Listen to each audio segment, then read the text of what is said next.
All right, thank you for staying with us. We are now on the home stretch, and we've made a change. So let me just quickly introduce to you those that will be on this part of the show with me. Yemi Adebayo, good to have you on Sports Tonight. It was a pleasure. And of course, Onye Wuchimachuku, guys, good to have you on Sports Tonight as well, Onye. Always a pleasure, Tony. Yeah, a lot to really look at, because we're now at the mid-season. March the 19th, games in the Nigerian Professional Football League played over the weekend. We'll talk about it. We'll talk about what the table looks like because of the drama and all the issues around Giwa FC. We will also be talking about Shooting Stars, the players of Shooting Stars, and Coach Friday Christopher, who is in charge temporarily, are confident that they can survive the drop. And of course, we'll take you to Nnewi to talk about Ifeanyi Ubah and what is providing for his team to strengthen their squad this mid-season. Of course, hopefully, before the end of the show, we'll also talk briefly about what is going on at Manchester United. There's a change of guard. There's a new man in charge. But guys, before we go into all of that, there's a sober piece of news that is coming out of Jos. I think that's a way for us to start the show tonight. It's a player of Plateau United, Simon Shehu Sabule. That's his name. Guys, very, very sad story. This guy that you see on your screen, young guy, committed player of Plateau United, is supposed to get married on Saturday. But sadly, yesterday, he got involved in an accident and passed on. So sad. Well, Tony, this is quite tragic. You know, as I was leaving office last night, yesterday, I saw the story from our correspondent. You know, the young player died, I think, along the Kafan. He was going to Kaduna? Yeah, he was going to Kaduna from Jos. In his car, 4 occupants in the vehicle. The other passengers sustained various degrees of injury, but he died on the spot. You know, quite unfortunate. I don't know how the families, his team, Plateau United, how they are going to, you know, overcome this kind of shock. But we can only pray that the Almighty God will give them the fortitude to bear this irreparable loss. You know, it's something that you know, makes one heartbroken. Well, we commiserate with Plateau United. We commiserate with his family, his friends, his colleagues, and those who know him, and pray that God will give them the grace to bear that loss. It's a big one. To even think that he was going to get married on Saturday.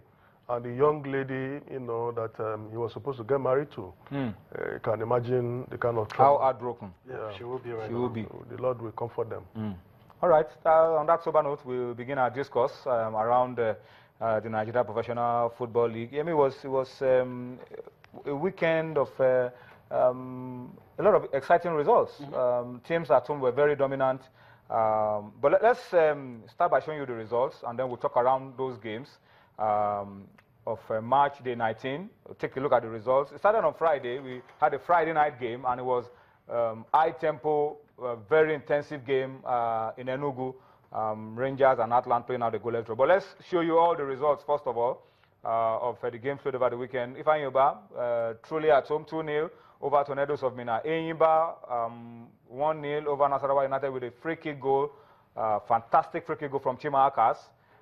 That game was played in Nnewi, I beg your pardon, Umuahia. Yeah. Rangers Atlant, big Oriental derby, ending goalless. That was Friday night football. We talked about this on Friday. No winner, no vanquished, end that one. Plateau United, the 6th consecutive drawn game. A lot of people calling them draw specialists. Draw specialists. Right now, whether it's at home or away. They are just picking draws. Just draws. And that's drawing you back, really. 0-0 with Pillars. Warri Wolves produced an amazing second half. All 3 goals in the second half, 2 from Kevin Utoya, and then Sikiru Alimi with the 3rd one. Academy hammered 3-1 in Warri. Wiki Tourist, truly at home, hammered the Ikorodu United 3-0. Surprise of the week, Sunshine Stars, led by Solomon Ugbede, went to Abia Warriors, coached by their former coach Kennedy Boboye, and inflicted pain on Abia Warriors. 1-2. Dedola Ondare with the winner and the last kick of the game, so to say. And this one, Aqua United 2-0 over 3SC of Ibadan. 2 first-half goals, 3SC pulled their weight in the second half, but it was a little too late for anything to happen for them. Before we show the table, guys, we will try to, I mean, this is not preempting whatever will happen between Giwa FC and the appeals that they've made. They've appealed. We'll talk about that later on.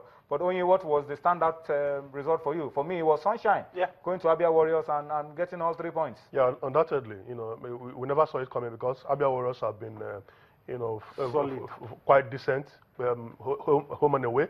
They have picked some, you know, good results at away games.